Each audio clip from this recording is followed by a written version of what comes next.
سب تعریفیں اللہ جل شانہ وحدہ لا شریک کے لیے، جس نے اپنی قدرت کاملہ سے اس کائنات کو حضور نبی کریم صلی اللہ علیہ وآلہ وسلم کے عرفان کی خاطر پیدا فرمایا۔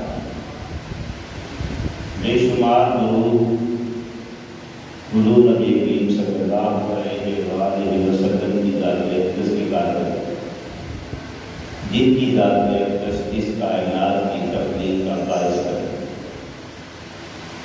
اللہ جل شانہ نے قرآن مجید میں ارشاد فرمایا، قُلْ لَا أَسْأَلُكُمْ عَلَيْهِ أَجْرًا إِلَّا الْمَوَدَّةَ فِي الْقُرْبَى۔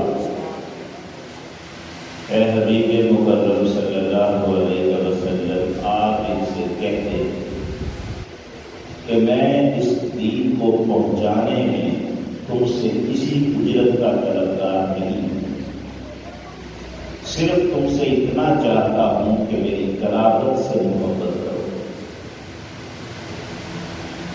اس آیت مبارکہ میں جو ارشاد فرمایا گیا ہے، نبی کریم صلی اللہ علیہ وآلہ وسلم نے امت کو اللہ کا دین پہنچایا۔ یہ دین پہنچانے کے لیے حضور نے بے شمار قسم کی اذیتیں، سختیاں، مصیبتیں، بلائیں اور مظالم کو برداشت کیا۔ سرکار دو عالم صلی اللہ علیہ وآلہ وسلم کو اس امت سے کوئی اجر نہیں چاہیے تھا۔ آپ اس امت کو اللہ کا پیغام پہنچا رہے تھے، اس امت کی نجات کے لیے۔ حضور دنیا کو جو اللہ کا دین پہنچا رہے تھے تو مقصد یہ تھا کہ یہ امت اس دین پر چڑھ کر اللہ کی رحمت اور بخشش کو حاصل کرے۔ اس تبلیغ اور اس پیغام اور اس دین کو پہنچانے کے بدلے میں نبی کریم صلی اللہ علیہ وسلم کو امت کی طرف سے کوئی اجر یا بدلہ نہیں چاہیے تھا۔ یہ امت حضور کو بدلہ دے بھی کیا سکتی ہے؟ اس امت کے پاس ہے کیا جو حضور کو دے سکتی ہے؟ سرکار دو عالم کی خیرات ہے جن سے یہ لطف اندوز ہو رہی ہے۔ دنیا کی زندگی تو ہم حضور کے ٹکڑوں کے پل میں گزار رہے ہیں، یہ امت کیا بدلہ دے سکتی ہے؟ سرکار کو کسی بدلے کی طلب نہیں تھی۔ پروردگار عالم نے قرآن میں فرمایا ہے، حبیب تم ان سے کہہ دو میں تم سے کسی اجر کا طلبگار نہیں ہوں۔ اچھا، جب آپ کسی اجر کے طلبگار نہیں تھے، حضور کو کوئی اجر نہیں چاہیے، یہ تو طے ہو گیا۔ اور اب جو بات آپ فرما رہے ہیں کہ اللہ کے حکم سے، اللہ کہہ رہا ہے حبیب ان سے کہو کہ مجھے تم سے کوئی اجرت نہیں چاہیے، بس اتنا چاہتا ہوں کہ تم میری قرابت سے محبت کرو۔ اب سوال یہ ہے کہ میرے عزیزوں سے محبت کرو، میرے اہل بیت سے محبت کرو، میری قرابت سے محبت کرو، تو یہ بھی تو ایک اجر ہوا، یہ بھی تو ایک بدلہ ہوا، یہ بھی تو ایک اجرت ہوئی کہ میں تم سے اور کچھ نہیں مانگتا، میرے رشتہ داروں سے محبت کرو۔ بدلہ تو ہوا، اجرت تو ہوئی۔ اللہ کہتا ہے محمد کہو میں تم سے کوئی اجرت نہیں مانگتا۔ جب کوئی اجرت ہی نہیں چاہیے تو یہ کیا بات ہوئی کہ بس میری اہل بیت سے محبت کرنا، میری قرابت سے محبت کرنا، یہ بھی تو بدلہ ہے۔ آیت کا انداز اور ہے، مفہوم اور مطلب اور ہے۔ اللہ یہ نہیں فرماتا کہ مصطفیٰ ان سے کہو مجھے تم سے اور کچھ بدلہ نہیں چاہیے، بس یہ بدلہ دے تو نہیں۔ اللہ یہ چاہتا ہے انہیں بتا دو میں نے جو تم تک دین پہنچایا ہے نا، اب یہ قائم تک رہ سکتا ہے جب میری اہل بیت سے محبت کرو۔ میں تم سے کچھ اور نہیں چاہتا، مجھے تو تم سے کوئی بدلہ نہیں چاہیے، مجھے تم سے کوئی اجرت نہیں چاہیے، مگر تمہیں بتا رہا ہوں جو دین تمہیں دے کے جا رہا ہوں یہ بچے گا تمہارے پاس تب جب میری اہل بیت سے محبت کرو۔ ایک حفاظتی لشکر بنا دیا ہے سرکار نے، ایک اس کی جائے پناہ بناتی ہے دین کی. یہ دین کو جب بھی کوئی مشکل پیش آئے گی یہ اہل بیت کے دامن میں جا کے چھپے. اس دین مصطفیٰ کی پناہ ہے جو اہل بیت کا نام ہے. ایویں ہی کہا ہوا شاہ است حسین بادشاہ است حسین دین است حسین دین پناہ است حسین. یہ جو کہا نا کہ حسین دین ہے اور دین کی پناہ ہے حسین، اس لیے کہا کہ محمد عربی کے خدا نے یہ فرمان جاری کر دیا اللہ نے کہ محمد جو تم تک دین پہنچا رہے ہیں اب یہ تمہارے پاس سلامت تب رہے گا جب محمد کی اہل بیت سے محبت کرو. سمجھا ہی نہیں لوگوں نے اس بات کو سمجھا ہی نہیں کہ پروردگار اہل بیت کی کس قدر محبت ہم سے چاہتا. لوگوں نے صرف یہ سمجھا ہے کہ محمد عربی جو دین دے گئے ہیں وہ نماز روزہ زکات حج جہاد کا نام ہے. ان کو نہیں پتا یہ ساری چیزیں ہوں اور حضور کی اہل بیت سے محبت نہ ہو سب ضائع ہو جائے. اشارہ ذرا دیکھیں سرکار دو عالم کا فرمان کیا ہے. حضور سید عالم نے صحیح مسلم شریف میں 2408 نمبر حدیث ہے. سرکار نے فرمایا انا تارک فیکم الثقلین. لوگوں میں تمہیں دو چیزیں چھوڑ کر جا رہا. یہ فرمان آپ نے بڑی مرتبہ سنا ہے، ذرا آج اس فقیر سے بھی سن لیں. انا تارک فیکم الثقلین، میں تمہیں دو چیزیں چھوڑ کر جا رہا ہوں. ہمیشہ اس کا ترجمہ یہی ہوگا اور حقیقت یہ ہے کہ یہ اس کا ترجمہ نہیں ہے. لیکن حضور نے یہ نہیں فرمایا انا تارک فیکم شیئین کہ میں تمہیں دو چیزیں، چیز کو تو شے کہتے ہیں، دو چیزیں شیئین، میں تمہیں دو چیزیں چھوڑ کے جا رہا ہوں. یہ نہیں فرمایا. فرمایا فیکم ثقلین، میں تمہیں ثقلین چھوڑ کر جا رہا ہوں. اب یہ ثقلین کیا ہے؟ ثقل کا مطلب ہوتا ہے وزن، ثقلین کا مطلب ہے دو وزن. میں تمہیں دو وزن چھوڑ کے جا رہا ہوں. ذرا توجہ رہے یہ کیا وزن ہے. ثقلین کا لفظ اگر سمجھ میں آیا تو پتہ چلے گا اہل بیت محبت کون ہے، اور اگر ثقلین کا مطلب نہ سمجھ میں آیا تو کچھ پتہ نہ چلے گا. میں تمہیں دو چیزیں چھوڑ کر جا رہا ہوں، یہ نہیں فرمایا مصطفیٰ کریم نے، فرمایا میں تمہیں ثقلین چھوڑ کر جا رہا ہوں. اچھا ہم ثقلین کے لفظ سے واقف ہیں؟ ہم نے بڑی مرتبہ یہ لفظ پڑھا. درود پاک میں بھی یہ لفظ آتا ہے محب الفقراء والغرباء والمساکین سید الثقلین نبی الحرمین امام القبلتین. آتا ہے نا سید الثقلین، وہ حضور جو ثقلین کے سردار ہیں، سید الثقلین جو ثقلین کے سردار ہیں. اب قصیدہ پڑھتے ہیں مولا صلی وسلم دائما ابدا علی حبیبک خیر الخلق کلہم محمد سید الکونین والثقلین والفریقین من عرب ومن عجب. وہاں کیا ہے؟ محمد سید الکونین والثقلین، وہ محمد جو دونوں جہانوں کے بھی سردار ہیں اور ثقلین کے بھی سردار ہیں. یہ ثقلین ہے کیا؟ کچھ لوگوں کو شاید ابھی سمجھ نہ آئی ہو کہ میں کہاں جانا چاہتا ہوں. ثقلین کا لفظ حدیثوں میں جہاں کہیں آیا ہے صرف ایک مطلب ہوا ہے ہمیشہ. آدم سے لے کے قیامت تک کی تمام انسانیت ایک ثقل ہے، ایک ثقل ہے. اور جب سے جن پیدا ہوئے تب سے لے کر آخری جن تک، قیامت تک کے آخری جن تک جو جنوں کی دوسری جماعت ہے یہ دوسرا ثقل ہے. انسان کل کے کل اور جن کل کے کل یہ مل جائے تو ثقلین بنتا ہے. ثقلین کو سمجھنا، کل انسان ایک ثقل، کل جن دوسرا ثقل، دونوں مل کر بنے ثقلین. اب ثقلین کا مطلب ہے سارے انسان اور سارے جن. آدم سے لے کے قیامت تک کے ہر انسان کا وزن کیا جائے تو تھوڑا وزن تو نہیں ہوگا. ثقل کا مطلب ہوتا ہے وزن، وزنی چیز۔ اب وزنی جماعت، کوئی انسانیت ساری مل گئی، ایک بڑا وزن بن گیا، جن سارے مل گئے، بڑا وزن بن گیا، اس لیے اس کا نام رکھا گیا ثقلین، اور عرض کیا گیا محمد آپ سید الثقلین ہیں، مطلب یہ آدم سے لے کے قیامت تک سارے انسانوں کے سردار بھی آپ ہیں، سارے جنوں کے سردار بھی آپ ہیں۔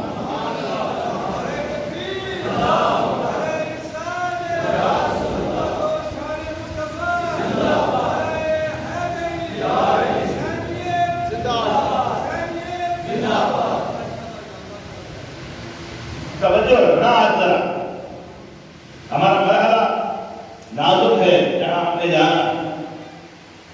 میں عرض کرنا چاہتا ہوں، کچھ چیزوں کو ہم نے سمجھا نہیں ہے۔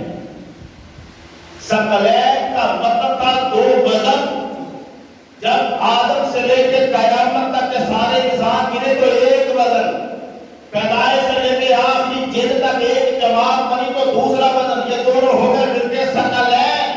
اب ایک طرف انسان اور جن مل جائے تو ثقلین بنتا ہے، بڑی توجہ رہے، اور ایک طرف محمد یہ بھی فرما رہے ہیں لوگوں میں جا رہا ہوں، انا طالب فیکم ثقلین، جا تو رہا ہوں تو میں ثقلین چھوڑ کر جا رہا ہوں۔ پوجا حضور یہ ثقلین کیا ہے؟ فرمایا اولہما کتاب اللہ حبل ممدود من السماء الی الارض، پہلا ثقل اللہ کی کتاب ہے جو آسمان سے لے کر زمین تک لٹکی ہوئی رکھتی ہے، وہ احتیاطی اہل بیت کی، اور دوسرا ثقل میری طرف اہل بیت کا ہے۔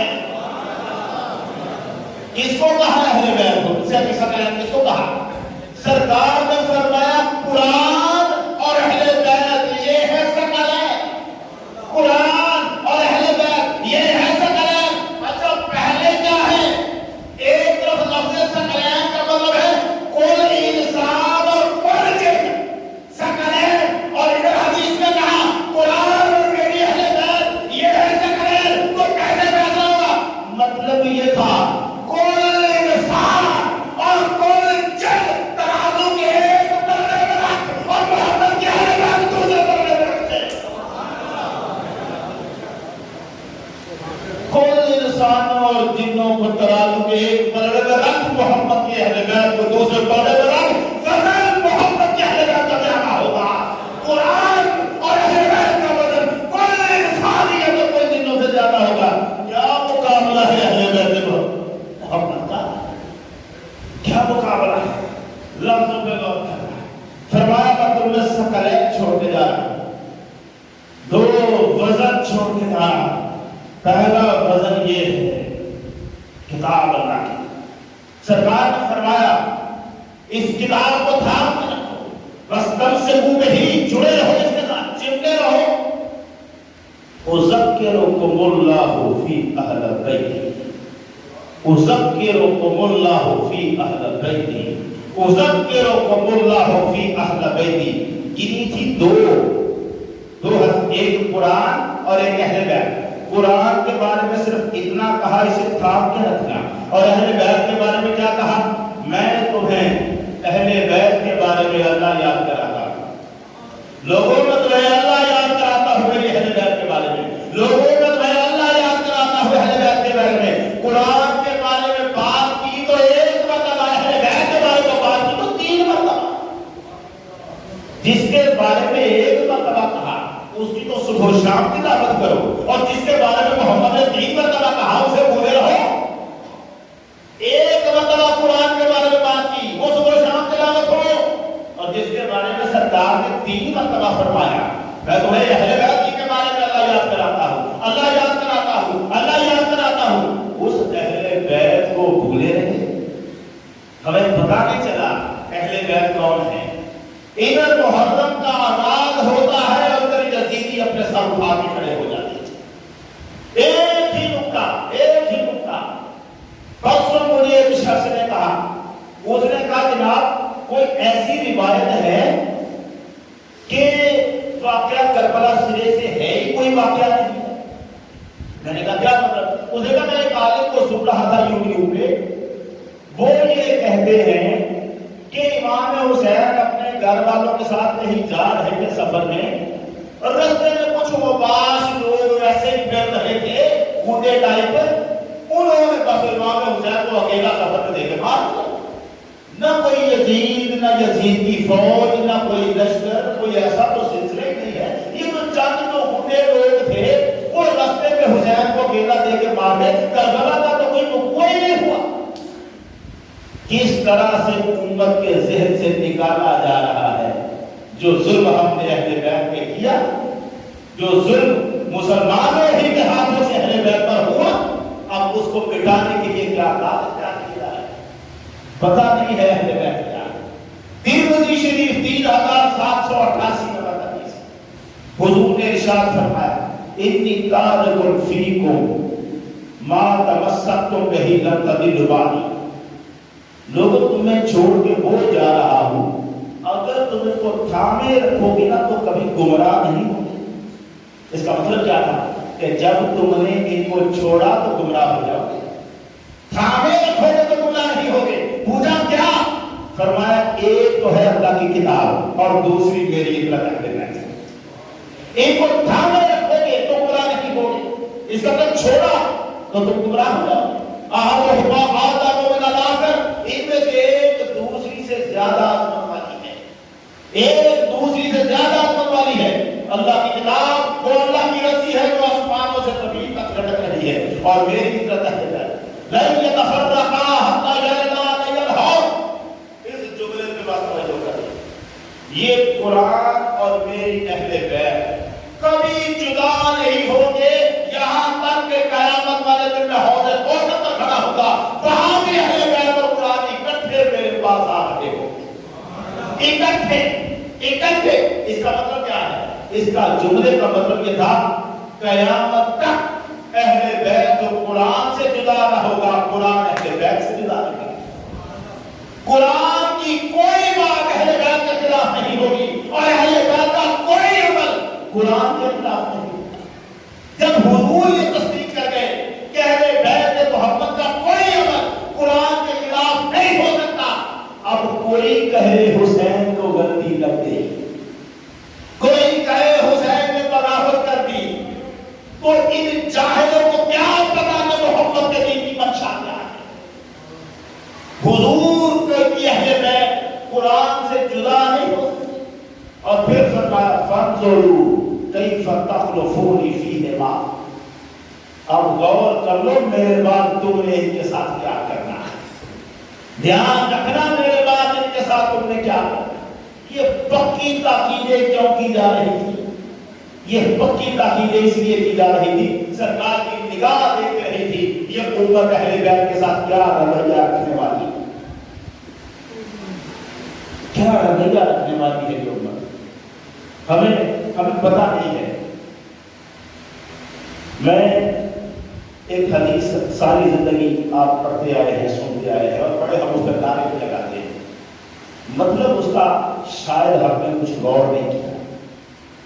اہل بیت کا ایک فرد جو ہے وہ اپنی مثال آپ ہے، کوئی دوسرا ان کی مثال نہیں ہو سکتا۔ حضرت علی، سیدہ فاطمہ، زہرا، حسن، حسین، دنیا میں کوئی دوسرا ان کی مثال نہیں ہو سکتا۔ ایک ایک شان ہے، ہم نے یہ سنا ہے، پڑھا ہے، نعرے مارے ہیں کہ سرکار نے فرمایا تھا من کنت مولاہ فعلی مولاہ، جس کا میں مولا ہوں اس کا علی مولا ہے۔ مگر سرکار کا یہ فرمان یہاں سے تو شروع نہیں ہوا، آپ نے جب گفتگو کا آغاز کیا تھا تو یہاں سے نہیں بات کی تھی کہ میں جس کا مولا ہوں اس کا علی مولا ہے، نہیں، بات کہیں اور سے شروع ہوئی۔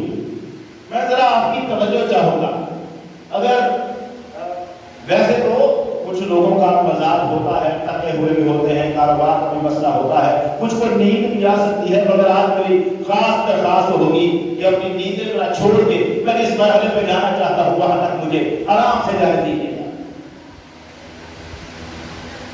قرآن مجید نے حضور کا ایک تعارف کروایا ہے سورۃ الاحزاب میں، ارشاد فرمایا النبی اولیٰ بالمؤمنین من انفسہم وازواجہ امہاتہم، یہ نبی مومنوں کی جانوں سے زیادہ اولیٰ ہے۔ میں نے لفظ کا ترجمہ نہیں کیا، یہ نبی مومنوں کی، وہی لفظ رکھا جو قرآن میں ہے النبی اولیٰ، بالمؤمنین من انفسہم، نبی مومنوں کی جانوں سے زیادہ اولا ہیں، وازواجہ امہاتہم، اور نبی کی بیویاں مومنوں کی مائیں ہیں۔ اب ذرا آیت کو دیکھیں، قرآن کی آیت ہے النبی اولا، نبی اولا ہے۔ اس اولا کا بھی تو کوئی مطلب ہوگا، یہ جو لفظ اولا ہے عربی کا ہے، اس کا بھی کوئی مطلب ہوگا۔ اب میں عرض کرتا ہوں، آپ کوئی دنیا کے منکر یا مخالف جو اسلام کا کلمہ پڑھتے ہیں اندر سے جو بھی ہوں، ان کا ترجمہ اٹھا کے دیکھیں، دو ہی ترجمے ملیں گے آپ، اولا کے دو ہی مطلب ملیں گے آپ کو۔ ایک مطلب یہ ہے کہ نبی مومنوں کی جانوں سے زیادہ ان کو پیارا، النبی اولا بالمؤمنین من انفسہم، نبی مومنوں کی جانوں سے زیادہ ان کو پیارا ہے۔ اور دوسرا مطلب کیا ہے؟ نبی مومنوں کی جانوں سے زیادہ ان پر حق رکھتا ہے، نبی مومنوں کی جانوں سے زیادہ ان پر حق رکھتا ہے۔ دو مطلب، ایک مطلب ہے نبی مومنوں کی، اللہ جانے مجھے کوئی سمجھ نہیں آ رہی، میں پریشان ہو گیا کہ میں جس طرف بات کو لے جانا چاہتا ہوں مجھے کوئی ذوق نظر نہیں آ رہا۔ میں بتا دینا چاہتا ہوں محرم کے دنوں میں سوائے اہل بیت کے کوئی تذکرہ میں نہیں کرنے والا۔ اگر کوئی آیا ہے کہ آج میں اخلاق کا درس دوں گا تو آپ کو نہیں ہے، آج اہل بیت ہی کی عظمت بیان ہوگی، توجہ آپ کی رہنی چاہیے، بڑی عجب بات ہے، عجب ہے۔ چلے اب ساری باتیں چھوڑتا ہوں، توجہ رکھنا، نبی مومنوں کی جانوں سے زیادہ ان کو پیارا ہے، ایک ترجمہ، اور لفظ کیا ہے؟ اولا، نبی مومنوں کی جانوں سے زیادہ ان کو پیارا۔ دوسرا مطلب کیا ہے؟ نبی مومنوں کی جانوں سے زیادہ ان پر حق رکھتا ہے، ان پر حق رکھ، یہ دونوں مطلب کس لفظ کے ہیں؟ اولا کے، اولا کے۔ اب جہاں سرکار نے فرمایا نا مولا، وہاں بات شروع کہا ہوگی، سارا مجمع بیٹھا ہے، 1,44,000 صحابہ کا مجمع بیٹھا ہوا ہے، سرکار نے فرمایا الست اولا بالمؤمنین من انفسہم، مجھے بتاؤ کیا میں تمہاری جانوں سے زیادہ تم پر حق نہیں رکھتا؟ مجھے بتاؤ الست اولا بالمؤمنین من انفسہم، کیا میں تمہاری جانوں سے زیادہ تمہیں پیارا نہیں ہوں؟ قرآن کا حوالہ دیا، قرآن کا، اللہ کہہ رہا ہے قرآن میں نبی مومنوں کی جانوں سے زیادہ ان کو پیارا، نبی مومنوں کی جانوں سے زیادہ ان پر حق رکھے۔ سرکار نے فرمایا لوگوں بتاؤ مجھے کیا میں تمہاری جانوں سے زیادہ تم پر حق نہیں رکھتا؟ صحابہ نے کہا حضور رکھتے ہیں۔ فرمایا کیا میں تمہاری جانوں سے زیادہ تمہیں پیارا نہیں ہوں؟ عرض کیا حضور پیارے ہیں۔ فرمایا پھر سن لو، اور جس کسی پر اس کی جان سے زیادہ محبت کا حق ہے اس پر علی کا حق اس کی جان سے زیادہ۔ نعرہ تکبیر، نعرہ رسالت، شان عظمت مصطفیٰ، عظمت مصطفیٰ، غلامان مصطفیٰ، شان اولیاء، نعرہ حیدری، حیدری، حیدری۔ جس کسی کو میں اس کی جان سے پیارا ہوں اس پر لازم ہے کہ علی کو اپنی جان سے پیارا رکھے۔ یہ فرمان کن کے لیے تھا؟ یہ فرمان ہمارے لیے تھا؟ صرف کہ قیامت کے قریب جو لوگ آئیں گے ان تک میرا پیغام پہنچا دینا کہ علی سے اتنی محبت کرنا کہ تمہاری جان پیچھے رہ جائے، علی سے محبت ہر چیز سے بڑھ کے کرنا، یہ ہمارے لیے تھا؟ نہیں، یہ ہمارے لیے نہیں، یہ ابو بکر صدیق عمر فاروق سے لے کے قیامت تک کے ہر انسان کے لیے تھا۔ اب ابو بکر بھی بیٹھے ہوں گے کرنے میں، ابو بکر بھی بیٹھے ہوں گے تو علی سے اتنی محبت کرنی ہوگی کہ ابو بکر کی اپنی جان پیچھے رہ جائے، علی محبت آنے لگتا ہے۔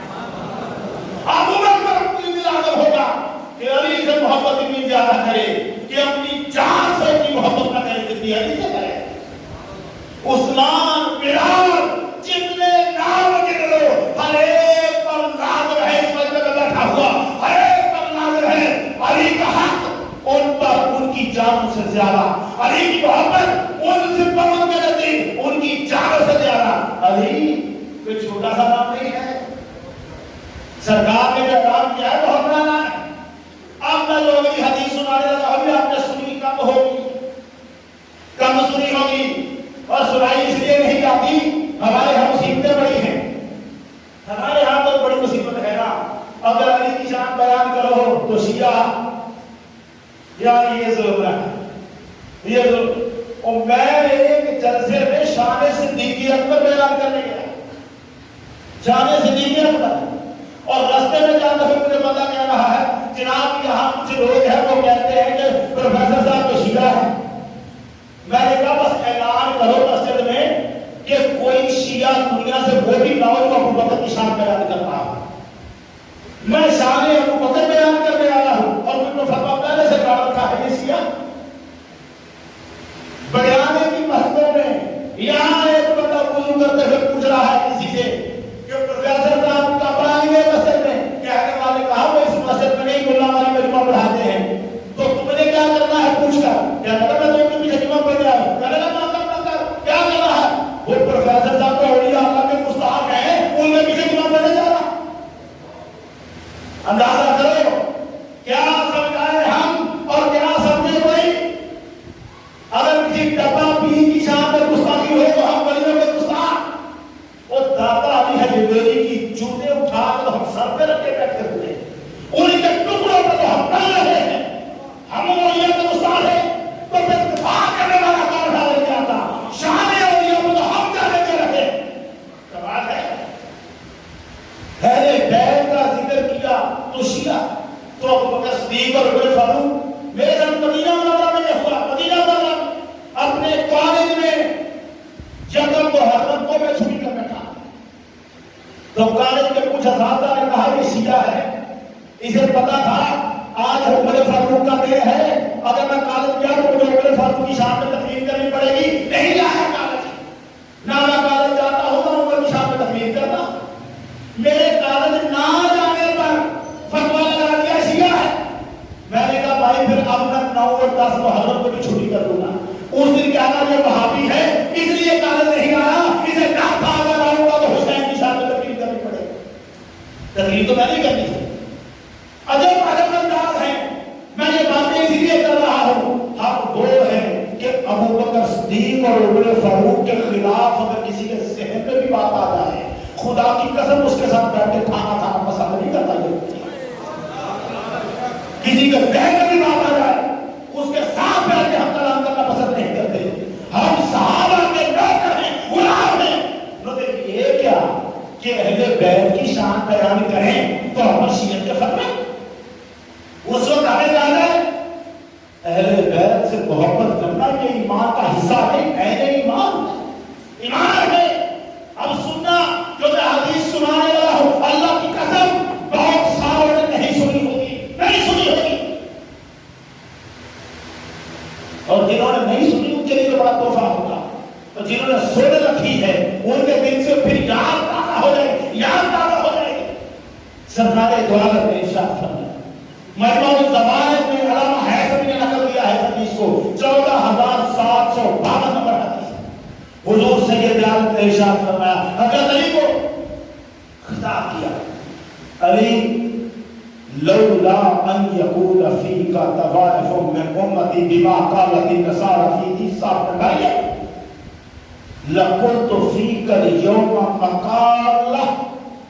کیا جملے ہیں علی، اگر یہ بات نہ ہوتی کہ میری امت کے کچھ گروہ تیرے بارے میں ایسی باتیں کریں گے جو عیسائی عیسیٰ علیہ السلام کے بارے میں کرتے ہیں، اگر یہ بات نہ ہوتی تو آج میں تیرے بارے میں ایک بات سناتا۔ آج یہ ڈر نہ ہوتا، یہ ڈر نہ ہوتا، یہ ڈر نہ ہوتا کہ لوگ تیرے بارے میں ایسے ہی باتیں کریں گے جیسے عیسیٰ کے بارے میں کی ہے عیسائیوں نے، تو آج لقوتو فیک اليوم مقالہ، آج میں تیرے سامنے ایک ایسی بات کرتا، ایسی بات کرتا، کیا کرتا؟ وہ بات نہیں کی، وہ بات نہیں کیا میں نے، مگر آگے کیا کہا؟ فرمایا اگر میں مجھے ڈر نہ ہوتا، یہ جملہ ضائع نہ کرنا حدیث کا، توجہ سے سننا، اگر یہ نہ ہوتا کہ عیسائی کیسے عیسیٰ کے بارے میں باتیں کرتے تھے، میری امت کے کچھ لوگ بھی تیرے بارے میں باتیں کریں گے، اگر ایسا نہ ہوتا تو آج میں ایک بات تیرے بارے میں ایسی کرتا، لا تمروا بأحد من المسلمین الا اخذ التراب من صدقته فيكتب فيها البركة۔ جملہ لقلت فيك اليوم مقالا لا تمر بواحد من المسلمین الا اخذ التراب من اثر قدميك يقول فيه البركة. علی میں ایسی بات کرتا کہ پھر اسے سننے کے بعد جو کوئی مذہبی جو کوئی مسلمان بھی جہاں کھڑا ہوتا جملہ سننا جو مسلمان جہاں کھڑا ہوتا تو اس کے پاس سے گزرتا تھا تیرے قدموں کی مٹی کو برکت کے لیے لوگ اٹھا لیا کرتے. نعرہ تکبیر، نعرہ رسالت، شان عظمت مصطفیٰ، عظمت مصطفیٰ، شان اولیاء، نعرہ حیدری، حیدری. اگر میں وہ بات بتا دوں تو تو جس مسلمان کے پاس سے گزرے وہی تیرے قدموں کے نیچے آنے والی مٹی کو برکت کے لیے سنبھال لیا ہے. اب مجھے یہ بتاؤ نا اس حدیث میں لفظ کیا ہے؟ تو جس مسلمان کے پاس سے بھی گزرے. حدیث کے لفظ سن رہے ہیں؟ آپ کی توجہ کہیں اور ہے. میں جو عرض کرنا چاہتا ہوں معاملہ بڑا ادب ہے. لا تمر بأحد من المسلمین. ابھی اگر میں نے بتا دیا تو تم جس مسلمان کے پاس سے گزرتا جس مسلمان کے پاس سے گزرتا جس مسلمان کے پاس سے گزرتا وہ تیرے پیروں کے نیچے آنے والی مٹی کو اٹھاتا برکت کے لیے سنبھال کے رکھ دیتا. جس مسلمان کے پاس سے گزرتا اور یہ جس مسلمان کون ہے؟ جس نے محمد کا کلمہ پڑھا وہ مسلمان ہے. اب اگر تو ابو بکر کے پاس سے بھی گزرے ہائے ہائے ہائے ہائے ابھی یہ بات سننے کے بعد جو میں کروں اگر میں کر دیتا تو تو عمر کے پاس سے بھی گزرتا اور تیرے قدموں کی مٹی اٹھا کے برکت کے لیے سنبھال کے تو عثمان کے پاس سے بھی گزرتا اور عثمان تیرے قدموں کی مٹی اٹھا کے سنبھال لیتا. تو بلال کے پاس سے بھی گزرتا تیرے قدموں کی مٹی اٹھا کے سنبھال لیتا. اس کا مطلب کیا تھا؟ علی اگر آپ نے وہ جملہ بتا دیا 1,44,000 صحابہ میں سے ہر صحابہ کی جیب میں تیرے قدموں کی مٹی پڑی ہو. ہر صحابی کی جیب میں تیرے قدموں کی مٹی پڑی ہو. اتنا مرتبہ ہے علی کا، اتنا مرتبہ ہے علی کا. 14,733 نمبر حدیث مجموع الزوائد. بریدہ کیا کہہ بیٹھے تھے؟ وہ بریدہ کیا کہہ بیٹھے تھے؟ اتنا کہا یا رسول اللہ یمن میں مال غنیمت تقسیم ہوا ہے. علی نے لوٹی ایک لی ہے غنیمت کے مال میں سے. علی تقسیم کر رہے ہیں ایک لوٹی انہوں نے لے لی ہے غنیمت کے مال میں سے. یہ ان کا حق نہیں تھا. اپنے حق سے بڑھ کر علی نے مال غنیمت میں سے لوٹیاں کیا نا علی نے لوٹی لے لی ہے مال غنیمت میں سے. یہ ان کا حق نہیں تھا.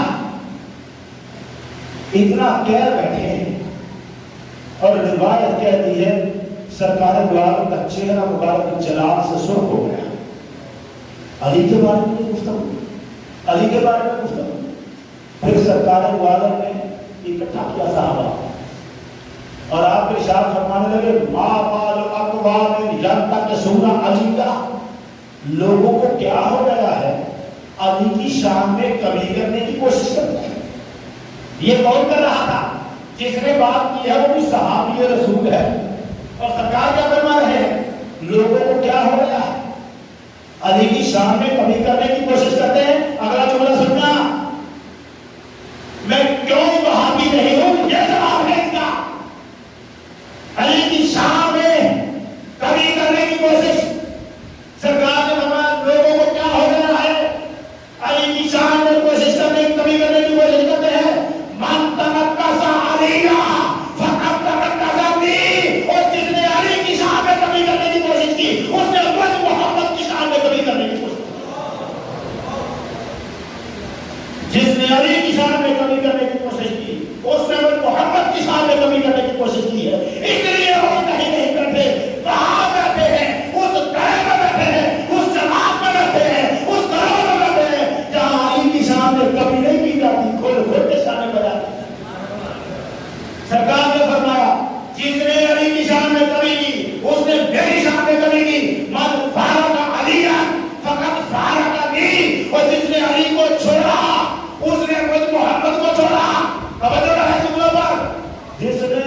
جس نے علی کو چھوڑا اس نے محمد کو چھوڑا.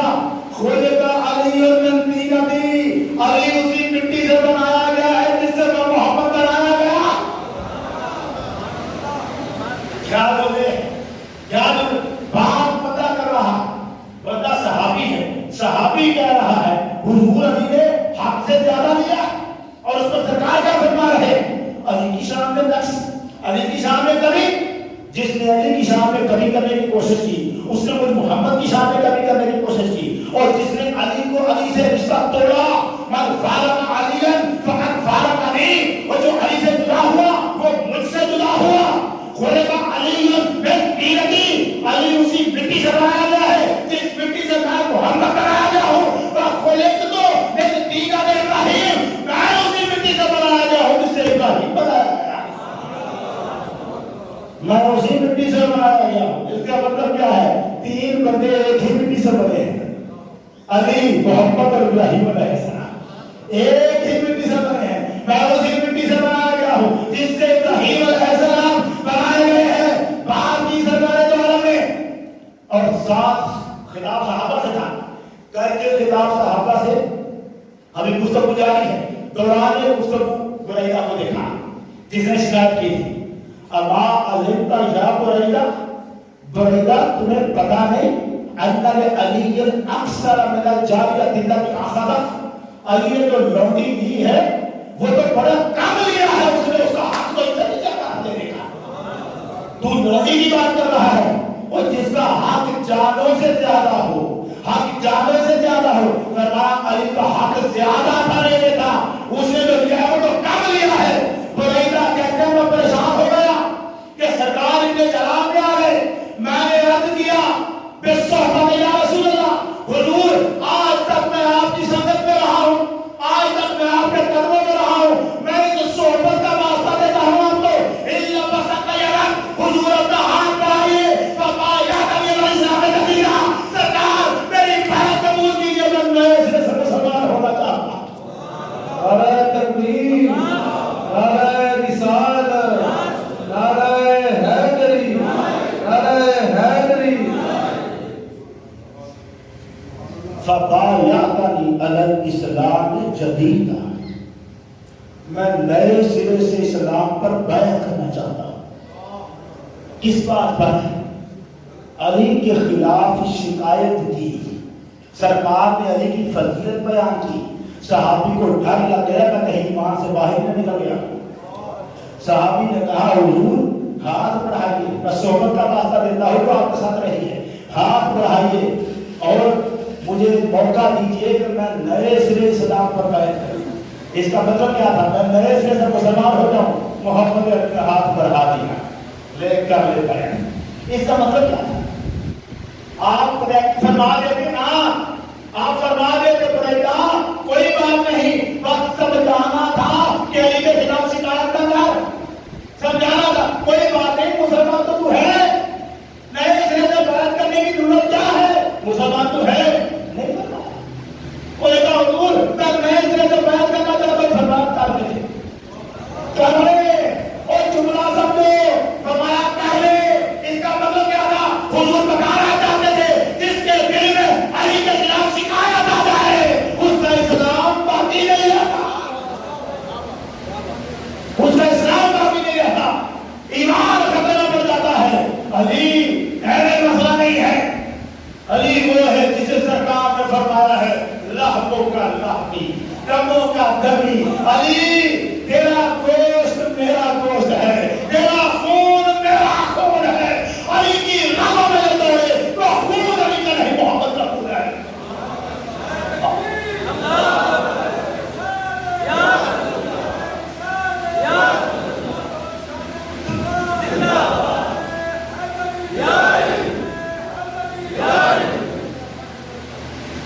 جب بات کرو علی کی، فلاں کی بات کیوں نہیں کرتے، فلاں کی بات کیوں نہیں کرتے؟ میں کیا کروں، میں کیا کروں؟ حضرت عائشہ صدیقہ رضی اللہ تعالیٰ عنہا سے پوچھا گیا ہے، ترمذی شریف کی حدیث ہے، ترمذی شریف کی حدیث ہے. حضرت عائشہ صدیقہ سے پوچھا گیا، ام المومنین عائشہ صدیقہ رضی اللہ تعالیٰ عنہا پوچھا گیا، یا ام المومنین، اے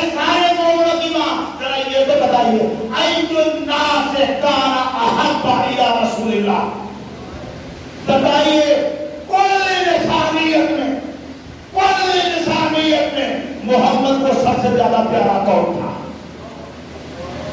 جوڑا سنیں، عجب ہے، وہ ایک ہوتی ہے افضلیت، ایک ہوتی ہے محبت، الگ الگ شے ہیں، درجے فضیلتوں کے الگ ہے۔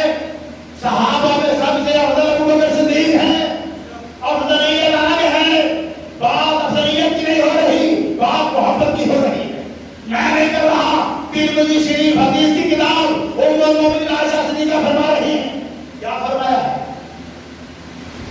پوچھا ای الناس کان احب الی رسول اللہ، حضور کو سب انسانوں سے زیادہ، سب انسانوں سے، میرے لفظوں میں غور ہے، سارے انسانوں سے زیادہ، ای الناس سے، سارے، ایک جماعت کی بات نہیں، ان صحابہ میں سے نہیں، پچھلوں میں سے نہیں، کل انسانیت میں سے سب سے زیادہ پیارا محمد کو کون تھا؟ عائشہ صدیقہ نے ایک لفظ میں جواب دیا، فرمایا فاطمہ۔ ایک لفظ میں آپ نے پوچھا سب سے زیادہ پیارا کون تھا؟ فرمایا فاطمہ۔ اگر ترمذی میں روایت موجود نہ ہو، آج اپنے ممبر پہ نہ آنے دینا، اور روایت موجود ہو تو پھر تصدیق کر کہ عائشہ صدیقہ کیا فرما رہی ہے۔ پوچھنے والے نے جملہ بدلا، اس نے کہا وَمِنَ الرِّجَالِ، فاطمہ تو ہو گئی عورتوں میں پیاری، مردوں میں سب سے زیادہ پیارا کون تھا؟ ای الناس کان احب الی رسول اللہ، حضور کو سارے انسانوں میں سب سے زیادہ پیارا کون ہے؟ پہلے کا جواب فاطمہ۔ اس نے کہا مردوں میں، فرمایا زوجہا، فاطمہ کا شوہر۔ اس نے کہا مردوں میں کون پیارا ہے؟ فرمایا فاطمہ کا شوہر۔ یہ کس کا جواب ہے؟ عائشہ صدیقہ کا۔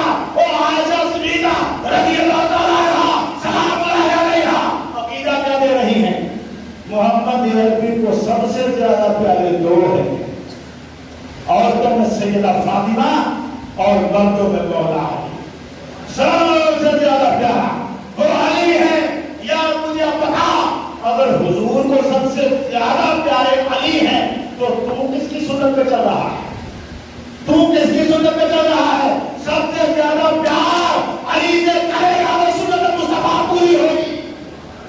سنت مصطفیٰ کبھی پوری ہو سکتی ہے اگر علی سے سب سے زیادہ پیار ہو۔ اچھا اب توجہ رہے، علی کے بارے میں سرکار نے ذرا سی بات کا وعدہ نہیں کی، ذرا سی بات کا وعدہ نہیں کی، اور فاطمہ کے بارے میں خود حضور نے فرمایا، حضرت علی کو فاطمہ کو احب الی منک، علی تو مجھے بڑا پیارا ہے لیکن فاطمہ مجھے تجھ سے بھی زیادہ پیاری ہے، فاطمہ مجھے تجھ سے بھی زیادہ پیاری ہے۔ اب اگر علی کے بارے میں سرکار کوئی بات نہیں سنتے تو فاطمہ کے بارے میں کیسے سنیں؟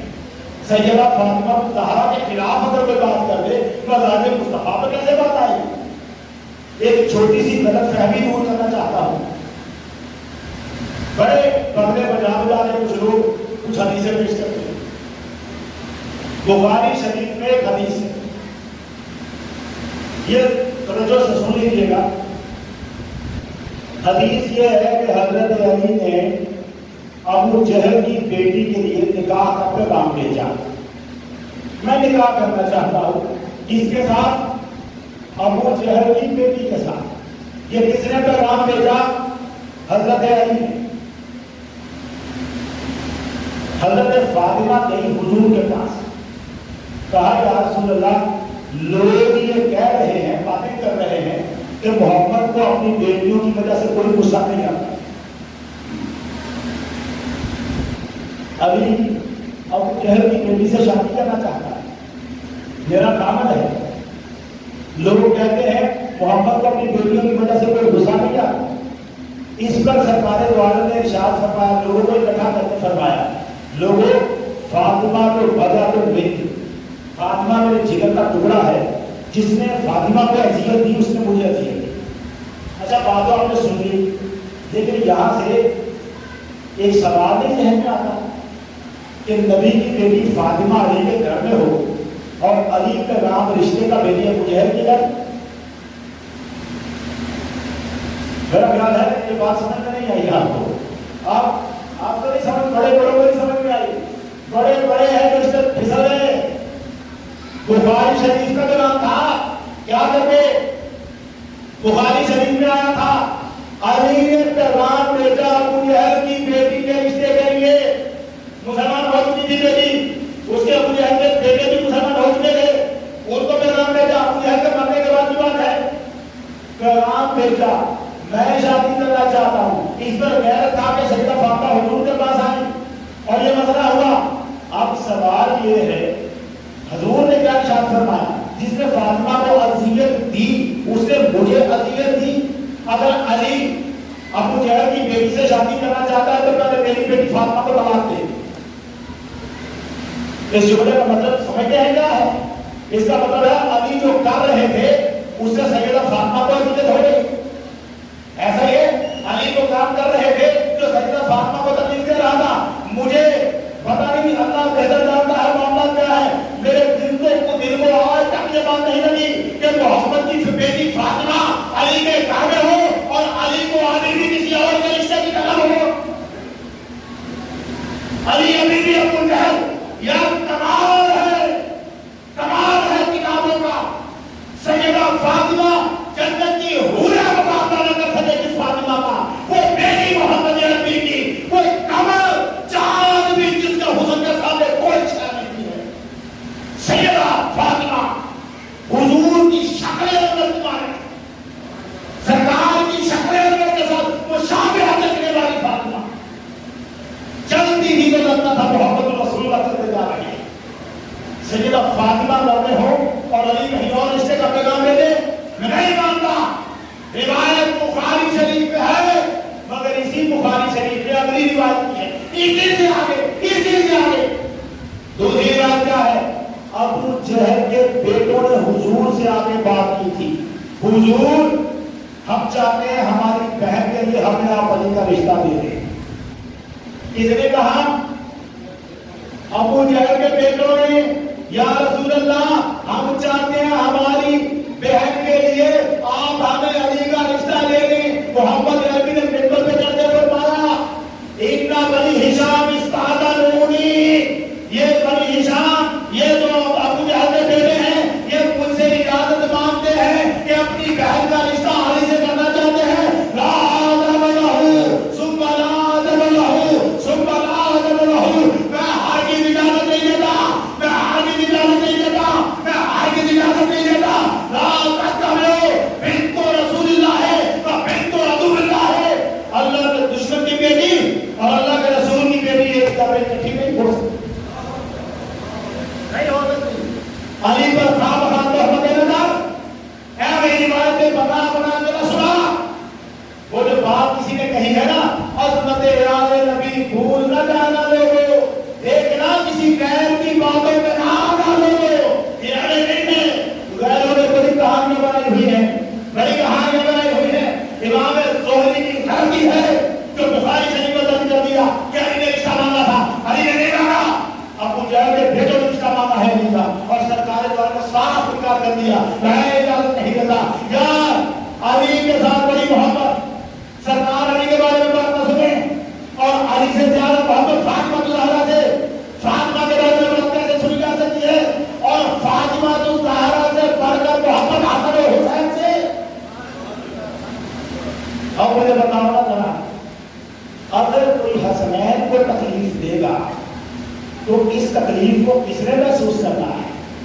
پہلے تو سیدہ فاطمہ نے محسوس کرنا ہے، پھر محمد عربی نے محسوس کرنا ہے. امام حسین کو اگر کوئی تکلیف دیتا ہے تو یہ تکلیف حسین کی نہیں ہے، سیدہ فاطمہ کی. یہ اذیت سیدہ فاطمہ کو ہے. وہ فاطمہ الزہرا کو تم اذیت دو اور پھر کہو کہ ہم مسلمان ہیں. لعنت ہے ایسی ہر مسلمانی پر جسے فاطمہ کی اذیت کا خیال ہی نہیں.